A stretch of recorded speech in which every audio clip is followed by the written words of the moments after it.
السلام علیکم ورحمۃ اللہ تعالی وبرکاتہ۔ دوستو، ویڈیو دیکھنے کے بعد آپ اپنے آنسو کو روک نہیں پائیں گے، اس لیے آپ ویڈیو کو آخر تک ضرور دیکھیں۔ دوستو، ایک بار میرے نبی سرور کائنات صلی اللہ تعالی علیہ وسلم مسجد نبوی میں تشریف لائے۔ مسجد نبوی کے سامنے حضرت بی بی فاطمہ اور حضرت علی کا گھر تھا۔ پیارے نبی مسجد نبوی میں بیٹھے تھے، اتنے میں حسن و حسین کی رونے کی آواز آئی۔ میرے نبی بہت پریشان ہو گئے کہ حسن و حسین کیوں رو رہے ہیں۔ میرے نبی وہاں سے اٹھے اور بی بی فاطمہ کے گھر تشریف لے آئے۔ دروازے پہ دستک دی کہ بیٹی فاطمہ دروازہ کھولو۔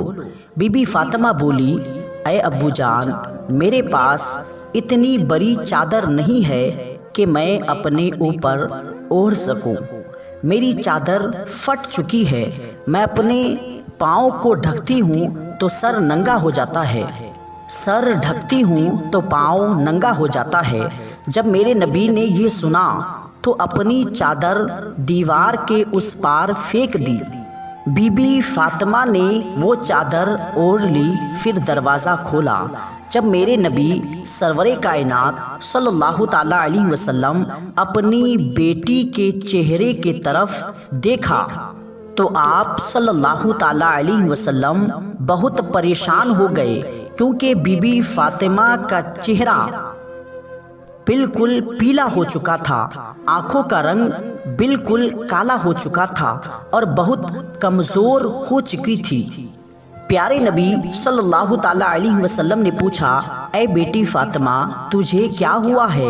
سیدہ فاطمہ کہنے لگی، اے ابو جان، آج مجھے معاف کر دینا، آج آپ کی بیٹی آپ کے استقبال کے لیے دروازہ پہ آ نہ سکی۔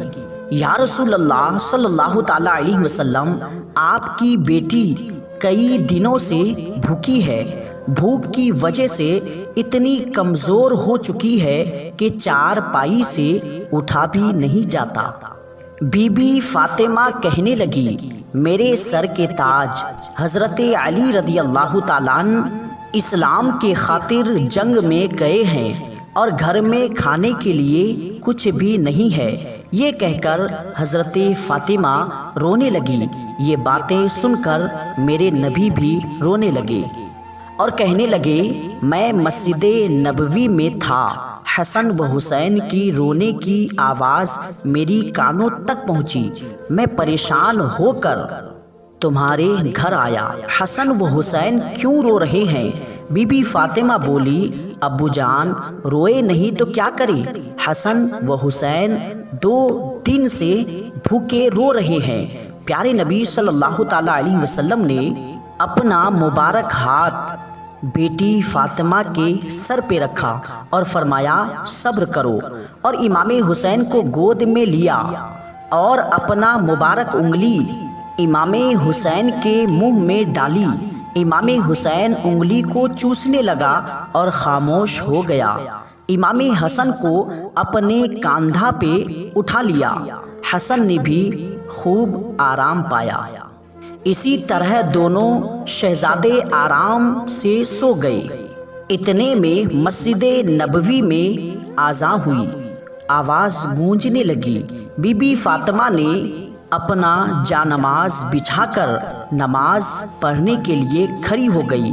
اتنے میں میرے نبی نے دیکھا کہ فاطمہ نماز پڑھتے ہوئے گر گئی ہے اور میرے نبی نے اٹھایا اور فرمایا، بیٹی تمہیں کیا ہوا ہے؟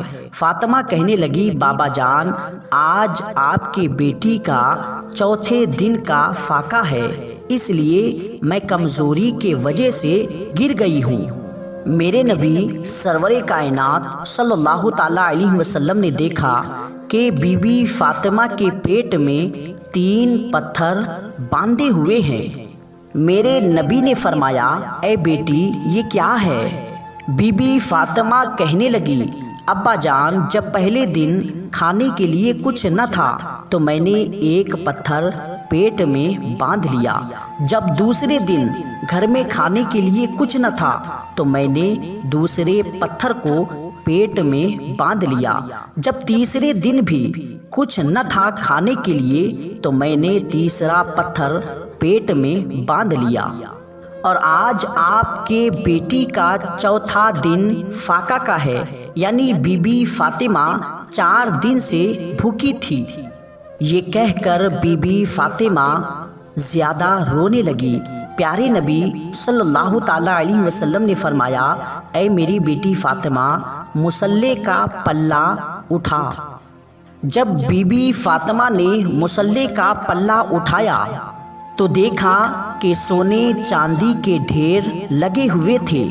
میرے نبی سرور کائنات صلی اللہ تعالیٰ علیہ وسلم نے فرمایا، اے میری بیٹی فاطمہ، تمہیں جتنا سونا چاندی چاہیے اٹھا لو، لیکن اے میری بیٹی فاطمہ، تمہیں اس کا حساب دینا پڑے گا۔